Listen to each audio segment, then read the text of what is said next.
Hoy, los medios de comunicación, los periodistas, al momento de informar, ¿tenemos en cuenta cuestiones vinculadas a la perspectiva de género? ¿Qué pasa con la agenda informativa, la agenda periodística? ¿Tiene hoy presente cuestiones vinculadas a la igualdad de género? ¿Las mujeres acceden a cargos que históricamente han sido ocupados por los hombres? ¿Qué pasa con los salarios? ¿Cobramos lo mismo hombres y mujeres por el mismo cargo que desempeñamos? De estos y otros temas estaremos hablando esta noche. Bienvenidas, bienvenidos. Así comienza Lado B.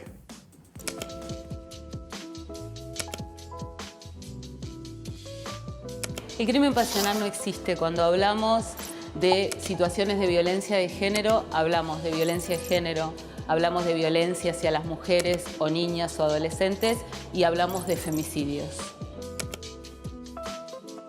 Las mujeres no son propiedad de nadie, mucho menos las mujeres que ocupan cargos públicos. Las mujeres no son las mujeres llegan a esos lugares por sus propias gestiones, por su propia capacidad. Un hombre no mata porque su novia está embarazada, no mata porque ella estaba vestida de determinada manera. Los porque no existen cuando existe la violencia de género y los femicidios. Nunca hay que justificar las violaciones, no hay que justificar que ella estaba sola. Si estaba con amigas, no estaba sola, estaba acompañada. Además, las mujeres nos queremos libres, sin que nos violenten, sin que nos violen y sin que nos maten. Las mujeres no aparecemos muertas, a las mujeres nos matan y eso tiene que quedar claro en las coberturas que hacemos y en los contextos que les damos a nuestras notas. Es muy típico, sobre todo en las coberturas relacionadas con espectáculos, con cultura, que se le pregunte a mujeres muy reconocidas qué se siente ser mujer y haber ganado un premio. Eso es estereotipar a las mujeres, pensar que las mujeres tienen que tener determinadas sensaciones cuando son personas que por su propio mérito han logrado un premio o un reconocimiento. Cuando hacemos notas de deportes y hablamos de las mujeres, de las deportistas, no tenemos por qué mencionar la manera en que están vestidas o hablar sobre sus cuerpos. No es algo que hacemos en las coberturas cuando hablamos de los varones que hacen deportes.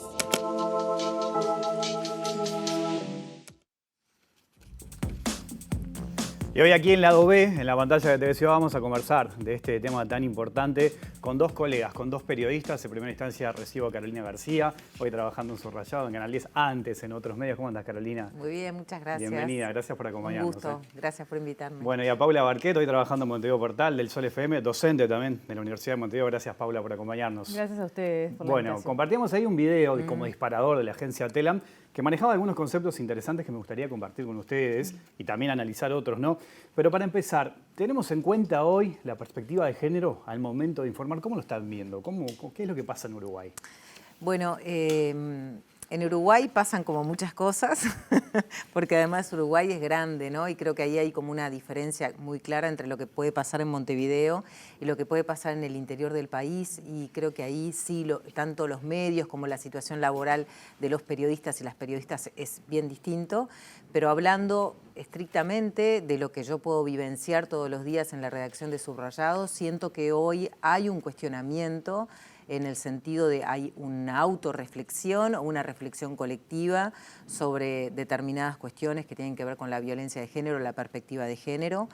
Podemos, sin embargo, cometer errores porque evidentemente estamos un poco matrizados por el sexismo y el machismo, las cosas que veíamos en el video, ¿no? Hay como nos sale como lo primero que nos sale tal vez es por qué la violaron, ¿no? Y qué estaba haciendo, y por qué no fue con las amigas, y todas esas cuestiones creo que salen, pero me parece que tenemos un poquito ya ganado el ejercicio de cuestionarnos, y si hay algunos de estos errores, enseguida hay alguien que puede señalarlo, lo podemos discutir. Creo que de alguna manera en eso avanzamos bastante. Tengo la misma sensación, Carolina, porque las redacciones en las que he trabajado, sobre todo, pasa como a nivel colectivo, como vos decías, como que se da un proceso de discusión muchas veces con la información que llega. A veces es información policial, a veces es información política, claro, que ya viene con algunos prejuicios, que viene con algunos comentarios y que a veces a la hora de procesarlo, eso bueno, se discute, en algún momento puede pasar medio inadvertido, algo que se cuela y que alguien diga, pero pará, pusiste esto, que en realidad no está bueno decirlo de esa manera. Me parece que en las redacciones también la gente, bueno, la gente joven sobre todo, Sí. pero muchas mujeres hemos tomado, digamos, esa postura también de cuestionar algunas cosas que de repente antes se daban como por sentadas. Totalmente. Hoy notan eso de que cuestionamos cosas que capaz que antes no, porque, por ejemplo, yo coincido, Carolina, lo que decías, hemos avanzado, pero todavía queda la sensación de que falta un poco más, ¿no? No, sí, está claro que falta. Y sin lugar a dudas, ahora en realidad tengo un ejemplo que me viene que capaz que no es directamente, sí tiene que ver con la perspectiva de género, pero también con la perspectiva de los derechos humanos, que la manifestación que ocurrió en la zona de Las Duranas, donde el último femicidio, ¿no? que ocurrió delante de estas dos niñas de 6 y 9 años, este caso tan tremendo por todo lo que implicó también desde el punto de vista institucional y la desprotección hacia la mujer. La manifestación fue con las dos niñas, ¿no? Fue con las dos niñas, con las hijas, también víctimas directas de esto, y de alguna manera también nos cuestionamos después si había que mostrar a esas niñas, por ejemplo. Esto también creo que es una perspectiva que trajo de alguna manera el ejercicio de cuestionar las desigualdades, de la cuestión de la protección, de la estigmatización. Y bueno, ahí había como discusiones distintas. Creo que Subrayado no mostró los rostros de las niñas directamente. Había también una forma de cuestionar si tenían que haber participado o no de esa manifestación. En realidad, bueno, lo más grave era que le habían matado a la madre delante de ellas. Pero ese ejemplo, en realidad, es como un ejemplo que traigo ahora, que recuerdo concretamente de hace pocos días, de cómo discutimos, o por lo menos nos quedamos también conversando en los pasillos con colegas, ¿no? ¿Esto te parece? ¿Por qué? ¿Qué daño podemos hacer, ¿no? Porque hay también una sensibilidad asociada a la sensibilidad de género, que no es solo estrictamente de género, Claro. que muchas veces tiene que ver con el cuidado de la infancia. Exacto. O de las minorías en general, ¿no? De la gente que está más vulnerable por algún motivo. Creo que tienen puntos de contacto, como que una cosa lleva a la otra, me parece, o por lo menos es lo que generalmente veo en las discusiones periodísticas. Otro tema es lo que se discute cuando estás hablando en más confianza, ¿no?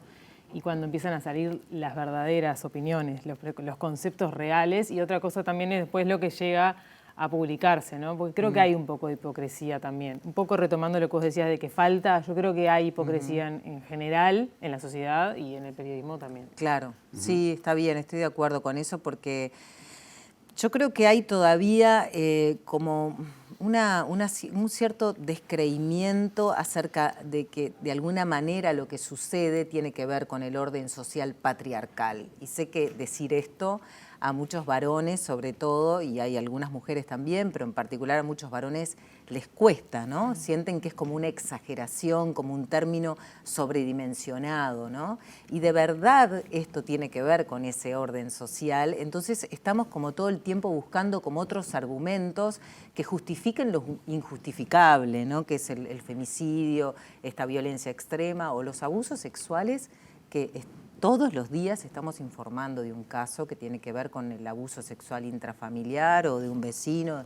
Entonces, en realidad todavía creo que tenemos como esa sensación de incredulidad o de no poder reconocernos en ese orden social del que formamos parte. Es interesante ese punto porque lo podemos enganchar con lo que muchas personas intentan hacer en el momento de enterarse de un femicidio, que es justificar lo que pasó. Si iba con determinada vestimenta, Claro. si estaba sola o si estaba en determinado lugar a determinada hora. Eso, no sé si usted nota que todavía está en la prensa o es algo que ya quizás no lo vemos más. ¿Qué sensación tienen? Yo creo que está así. ¿Que está? Que está y que es una de las cosas que vienen como en la reflexión, ¿no? Que está y que a veces se cuela un poco y que se frena por la participación de alguien que lo hace notar, pero que está presente todavía, sí. Yo creo que sí. Y que, bueno, que es parte, para mí yo también veo esa hipocresía que en realidad muchos realmente todavía creen en esas cosas, por más que después digan otra cosa. Claro. Es un doble discurso, ¿no? Sí, está bueno porque además, en el caso, por ejemplo, de la mujer de Las Duranas, ¿no? Claro, ella al tener como un montón de cuestiones de amenazas alrededor, en particular, digo, la amenaza obviamente de su expareja, pero también otras situaciones que hacían que estuviera amenazada, porque bueno, porque no tenía la tobillera, ¿no? Porque no la habían escuchado lo suficiente como para tomar otras medidas. Entonces también es como que a veces se empieza como a tratar de explicar lo que ocurrió por las cosas que ella no hizo. ¿No? O ¿por qué no se quedó adentro de la casa? ¿Por qué no llamó No desde...? tuvo más cuidado. No, exacto. ¿Por qué se fue a hacer los mandados y dejó a las nenas adentro? O sea, no, o sea, ¿por qué el hombre la mató? ¿No? Es como lo que nos tenemos que preguntar. ¿Por qué sintió la necesidad de matarla? Sí, se sintió con la capacidad de hacerlo. ¿Necesitamos formación los periodistas para encarar este tipo de Sí, temas? sí, ¿Consideran sí. que es importante Sí, eso? creo que sí. Más allá de lo que decía Paula recién de esos debates internos que se pueden dar en las redacciones, que obviamente son valiosos, más allá del doble discurso que se puede dar y que se da, ¿es necesario quizás recurrir a una formación para después poder encarar este tipo de temas? Yo creo que sí, que lo necesitamos todos y todas, es algo que nos incluye, no solamente a los periodistas, que formamos parte de un grupo social, digamos. Claro, lo apuntaba a los periodistas por la repercusión que Sí, nosotros sí, tenemos sin en duda momento que de estar al aire, necesitamos, ¿no? necesitamos hacer ese proceso, sin duda. Creo que capaz que ahí hay un poco de resistencia, si de repente nos formamos como de forma aislada, después hay de repente algunas mujeres que con formación llevan, digamos, como no el conocimiento a las redacciones, a veces, en particular a mí a veces me pasa que me siento un poco, no solo en la redacción, capaz que en otros ámbitos, porque alguna formación tengo en esto, de estar como maternando, ¿no? Y eso también como que pesa, porque no está bueno. A ver, explícame por qué, ¿no? ¿Por qué esto no es así? ¿Por qué debería ser? ¿Vos qué sabés de género? ¿No? O sea, a ver, vamos a hacer el trabajo todos de dedicarle a esto la importancia que tiene, ¿no? Ahí el tema es que dónde formarse, ¿no? ¿Qué propuestas hay o qué posibilidades hay realmente de formación? A mí me parece que en el ejercicio de la discusión hay muchas cosas que salen a flote y que se van como puliendo, ¿no? en la conversación. Como que tampoco creo que hay algo de esto de hay que formarse que puede sonar a imposición y que puede generar resistencia también, ¿no? Sí, es Creo que es un tema de sensibilidad, básicamente. Pero claro, Paula, es que de hecho ha generado resistencia Sí. porque hay muchas organizaciones sociales que han ofrecido formar periodistas, desde Cotidiano Mujer, la Red Uruguaya contra la Violencia Doméstica y Sexual, o sea, hay organizaciones que se han preocupado por esto, han convocado, han habido convocatorias y en general es más... Van los mismos de siempre. Claro, a mí somos las mismas de mujeres siempre. las que vamos, ¿no? Entonces creo que sí, que hay que acercarse Claro, a quizás esto. es un tema también de justamente sacar la formación o el debate o la discusión de los colectivos más feministas, porque evidentemente hay esa resistencia, va a seguir estando, o es difícil de romperla, si la exteriorizás a otros lados, digamos, puede llegar a generar, no sé, más interés, menos resistencia. Sí, puede ser, pero esto es algo que yo he hablado muchas veces con las organizaciones y hemos pensado de qué manera podíamos de repente llegar sin generar esas resistencias, ¿no? Vienen las feministas a decirnos cómo tengo que pensar, ser y sentir, o sea, un montón, ¿no? Entonces, es interesante esto porque creo que, bueno, de esta manera capaz que dialogándolo reflexionamos, pero también hay algunos lugares que no son estrictamente las organizaciones feministas, como Flax Uruguay, por ejemplo, que tiene, pero imagínate las carencias que hay, que estamos hablando de cómo formarnos en género. O sea, esto habla también de cómo la educación o el sistema educativo no lo toma, ¿no? En las universidades, la UDELAR tiene, pero recién ahora, y hay cursos que no están presupuestados. Yo voy a la Facultad de Ciencias Sociales y hay cursos de género que no están presupuestados, que forman parte de la tarea de docentes comprometidas, ¿no? Es un punto interesante ese, ¿no? Pensando en las nuevas generaciones también. Claro. El momento de formarse que Claro. quizás muchas veces va por voluntad propia, pero no hay algo establecido que permita No, meterse en el terreno. igual ¿no? quiero decir algo Sí. para no ser injusta por lo que acaba de pasar hace pocos meses, que es la formación de un centro interdisciplinario de estudios feministas, de un grupo de docentes comprometidas de diversos servicios de la facultad, de la UDELAR, digamos, y creo que eso es importante porque quien está en la UDELAR hoy puede buscar, pero hay que buscar, ¿no? No es algo que tampoco esté como muy en la mano. Y otra mirada optimista la puedo aportar desde mi experiencia como docente en la Universidad de Montevideo, donde veo que los chiquilines ya están con muchas de estas ideas incorporadas, las tienen, ya las traen. Claro. Tanto los varones como las mujeres, es un abismo, la verdad. Sí, eso es verdad. Y eso es se verdad. siente, se ve la diferencia. Sí, ¿Y eso vos es verdad. lo llevás adelante en tus clases en ese sentido, esta perspectiva de género en el momento de brindar una clase?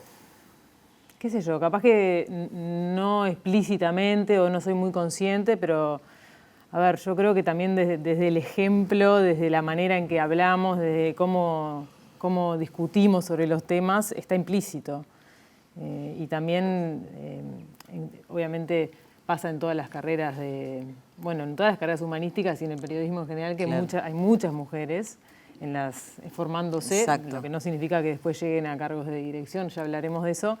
Pero en las clases las mujeres son dominantes, por lo menos en mi experiencia como docente. Entonces se da muy naturalmente la discusión y la charla realmente con honestidad y veo eso, ¿no? Que cada vez encuentro menos prejuicios y más mirada como la que espero, como de género sin que suene impuesta, o sea, de género realmente. Incorporada. Ahí tocaste, Paula, al pasar un tema que íbamos a encarar y es el de las presencias de las mujeres en los medios de comunicación, pero esto lo podemos trasladar a cualquier área, en realidad, ¿no? El acceder a determinados cargos y puestos que históricamente han sido ocupados por los hombres. En el caso de ustedes, trabajan en distintos medios, ocupando cargos importantes, visibles, ¿no? Que pueden servir como ejemplo. En tu caso, Paula, trabajás en un programa de radio también con otra compañera. Sí. Son dos mujeres. En tu caso, Carolina, estás al frente de un informativo también, en un canal que Latina Blanca, al frente también de un informativo desde hace mucho tiempo. Pero son casos excepcionales. Si uno recorre los medios de comunicación, se encuentra por lo general con hombres en determinados roles. ¿Qué pasa ahí? ¿Qué es lo que está pasando? Bueno, en la televisión en particular creo que hay muchas mujeres conductoras y presentadoras y creo que eso ha cambiado bastante, al menos la mujer es más visible, ¿no? No así en los cargos de decisión, tal vez, ¿no? Las jefaturas de redacción, de edición, los gerentes de informativos son varones. Pero la mujer creo que ha ganado visibilidad y presencia en la televisión en particular. En las radios de afuera lo que observo es que salvo Paula con Lucía de mañana, Paula de tarde, Escorza y alguna... Viviana y Patricia. Y Patricia en en Carve, después es más bien masculinizada la voz, digamos, de las radios, ¿no? Creo que ahí hay como una diferencia, pero creo que más allá de la presencia más visible de las mujeres, me parece que sigue estando igual, que el tema de la decisión, de la edición, está más a cargo de los varones, ¿no? Yo veo que varias empresas han empezado a recorrer el camino de nombrar mujeres en puestos de decisión, pero siempre se reservan una cuota, digamos, de hombre en el último cargo de poder. Eso, o casi siempre, como que cuesta que la mujer sea la que está a cargo de Exacto. todo, ¿no? Sí. Y por otro lado, también me parece importante que, más allá de que se nombre mujeres, no alcanza con nombrar, porque puede ser también sacarse una buena presentación, sacarse cartel como Lo empresa. políticamente correcto, digamos. Exacto, decir, mira qué bien, puse una mujer a cargo, pero si la mujer no tiene el respaldo, el apoyo, la libertad de acción, no me refiero a respaldo como en términos políticos, sino respaldo en el ejercicio de la función, es de papel, es un nombramiento que no tiene peso. Creo que hay un poco de eso también, de que hay que tener mujeres en los lugares, ¿no? Esto de algo parecido a emular la cuota. Tenemos que tener mujeres porque si no hay mujeres en las fotos, te persiguen en redes y creo que hay como una preocupación de mostrar. Ahora, si eso después tiene un valor real, es otra historia. El tema es sincero, eso, ¿no? Exacto. Que hay detrás de esa si la mujer decisión. puede incidir, ¿no? En ese espacio que se le da. Ajá. Yo hablaba de los medios de comunicación, pero lo podemos trasladar a cualquier otra área y me voy a centrar en una que es importante, que es en la política, ¿no? Nosotros perdimos presencia femenina en este Parlamento comparado con la legislatura anterior. ¿Cuánto condiciona eso en todo esto que estamos hablando? Porque obviamente que el Parlamento, nuestro Parlamento, es referencia en un montón de aspectos. En este sentido, ¿cómo lo ven ustedes? ¿Cómo lo analizan? Yo creo que condiciona mucho, que tiene que ver con la reproducción de la imagen también en otros niveles. Condiciona también en el sentido de la falta de incidencia en ese espacio público donde se toman las decisiones para cambiar las realidades de las personas. Y creo que la presencia de la mujer en ese sentido es de una injusticia democrática, ¿no? O sea, desde el punto de vista más formal, desde el punto de vista más formal de lo que es la democracia, es sin dudas una pata floja, una carencia y una injusticia. Desde el punto de vista sustantivo también, porque hemos visto que fue a partir de la bancada feminista, o femenina, mejor dicho, porque no es tal vez así como se ha llamado, la bancada histórica. La bancada bicameral. Bicameral, femenina, que digamos que logró impulsar las principales leyes que han tenido que ver con el género y las generaciones, y también hablando de las infancias. Por lo tanto, me parece que es una carencia importante. Sí, es una carencia y de hecho la cuota de que haya una mujer cada 3, vimos justamente lo que retomabas vos, que se hizo trampa para que las mujeres no estuvieran en esa proporción, digamos, representadas. Y actualmente hay hay 2 proyectos, creo, para hacer paridad en el Parlamento, y los partidos políticos tienen esa discusión en el DEBE.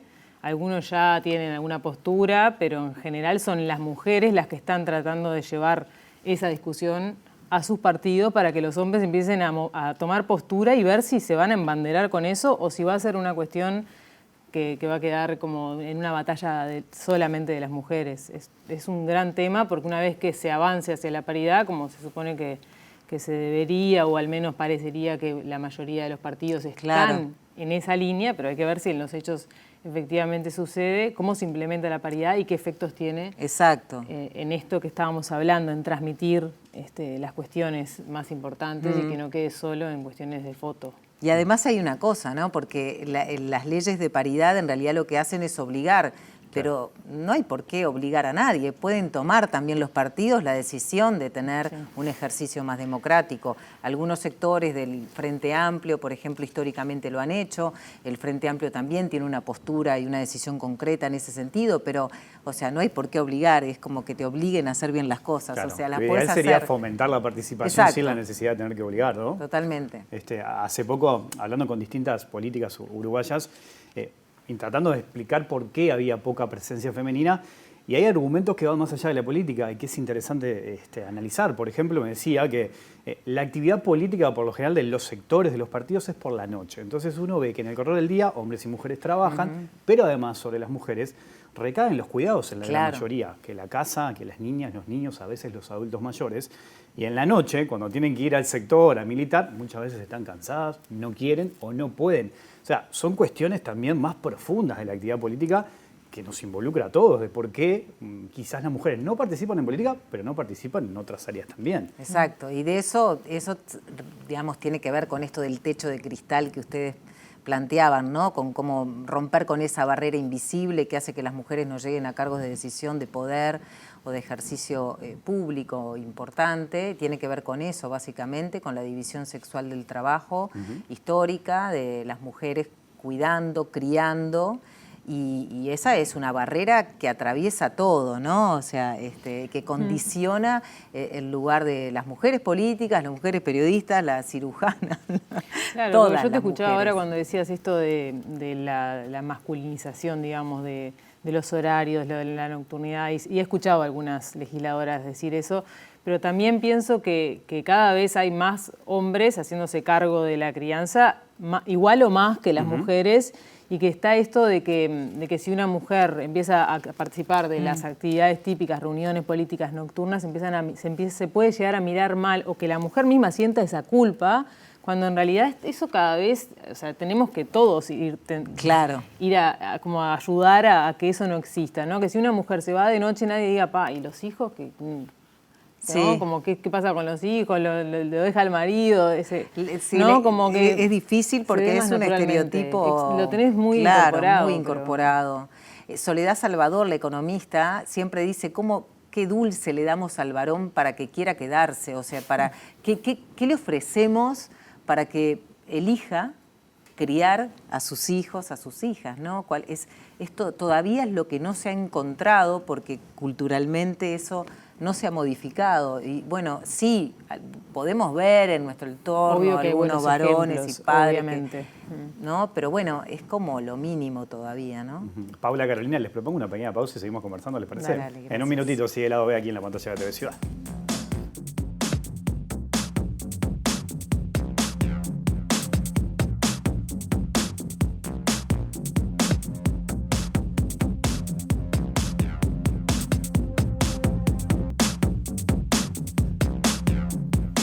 Seguimos en vivo aquí en Lado B, en la pantalla de TV Ciudad, conversando con Carolina García y Paula Barquet.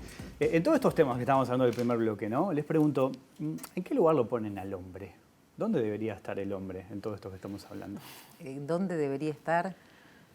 Yo creo que el hombre tiene que buscarse un lugar en este momento de feminismo transnacional, porque bueno, ¿no? Porque yo además me considero feminista, por eso traigo y hablo de esta manera, ¿no? Yo creo que el hombre tiene que ponerse en un nuevo lugar y ese es como el gran desafío, ¿no? Del hombre varón.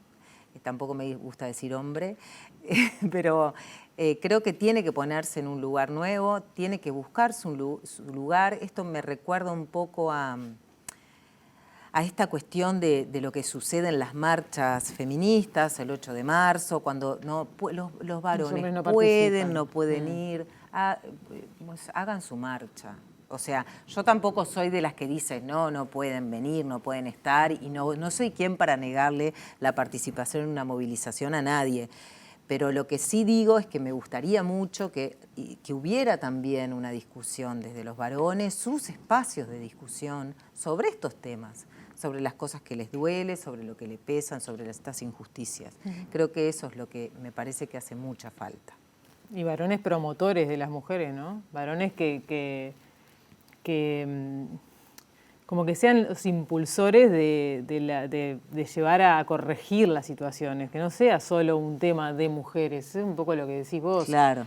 Los hombres que eligen poner a mujeres en lugares de decisión, los hombres que eligen que sus mujeres vayan a trabajar y ellos quedarse con los niños, o sea, que tengan iniciativa y que discutan también con sus varones cercanos, digamos, Exacto. con sus amigos.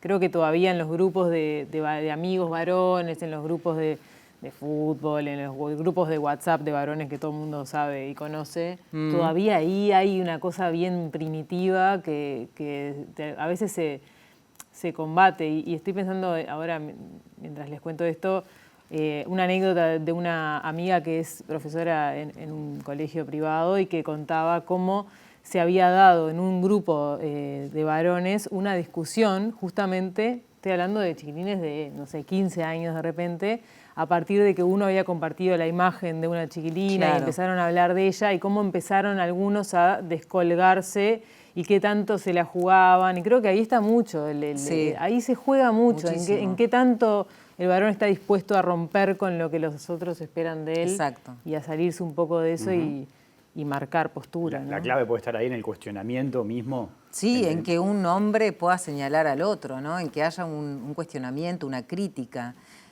Creo que sí, que eso hace también sentir muy expuesto a los varones, ¿no? Es difícil, yo sé que es difícil porque parte, digamos, de la construcción de la masculinidad ha sido a partir de esas cosas, ¿no? de la cosificación de la mujer, de todos estos deseos, digamos, y pulsiones. Y creo que sí, que tiene que ver con esto de que la masculinidad tiene que modificarse. Y algunos han logrado hacerlo, pero creo que falta mucho y que tiene que ver con estos micromachismos, con esto del tráfico y circulación de estas cosas, donde puede empezar a cambiar, ¿no?, el tema. Hoy Paula hablaba del doble discurso, ¿no? ¿Qué pasa cuando trasladamos este tema y esta discusión y conversación a las redes, por ejemplo? ¿Qué experiencia tienen ustedes en ese sentido? Claro. Yo tengo una experiencia horrible porque en realidad, bueno, que estuvo buena al final porque a partir de la denuncia de 16 mujeres terminó siendo imputado un hombre que practicaba un acoso permanente, un hostigamiento en las redes sociales, no solamente a mujeres, sino también a otras personas por los que también fue imputado, y creo que, bueno, que es esta la violencia mediática que está como muy emergente a partir de lo que ocurre en las redes sociales. Entonces, digamos que creo que las redes sociales son como un nuevo espacio donde se reproduce toda la violencia también, ¿no? A mí me preocupa mucho de las redes sociales, sobre todo porque creo que son esto que hablábamos, lo más primitivo, pero lo más genuino, volviendo a lo del doble discurso. En las redes sociales está el anonimato y está esto digamos, de la distancia, el no cara a cara, y ahí se permite la gente decir lo que muchas veces piensa de verdad. Entonces ahí es donde vemos lo que de verdad está en las cabezas, ¿no? Claro. En el caso de las mujeres políticas, hace poco hubo un estudio sobre eso y se presentó justamente testimonio de varias legisladoras que contaban lo que se les respondía, ¿no? Y los estereotipos y las agresiones. Quizás ante el mismo comentario hecho por un varón y una mujer, la agresión iba directo a la mujer. Y las etiquetas, ¿no? que cargamos las mujeres solamente por ser mujeres, desde histérica, como la más conocida, la más obvia, hasta esta es brava, hasta otras peores que todo el mundo piensa, connotaciones sexuales de todo tipo, digamos, o sea, ahí es donde vemos dónde está la cuestión de verdad. Y pasa en todos lados, ¿no? Pasan en el mundo entero, porque hay estudios internacionales que hablan de eso, de cómo ha aumentado la violencia hacia las mujeres en las redes sociales, y de hecho esta identificación o este concepto de violencia mediática, violencia digital, también es algo relativamente nuevo y tiene que ver con este mundo. Y también Cotidiano Mujer, que hizo un estudio durante la pandemia sobre la situación laboral de las comunicadoras profesionales y de las trabajadoras de los medios, y también detectó lo mismo, que el 40% de las mujeres habían sufrido este tipo de violencia en las redes. Paula, Carolina, yo les agradezco muchísimo esta preciosa charla. Nos quedaron temas por charlar, sí, la seguimos en otra instancia, ¿les parece? Dale, muchas gracias por invitarnos. Gracias. Nosotros nos vamos, ustedes se quedan en la pantalla de Ciudad, volvemos mañana en vivo a las 20 horas. Que pasen bien, chao.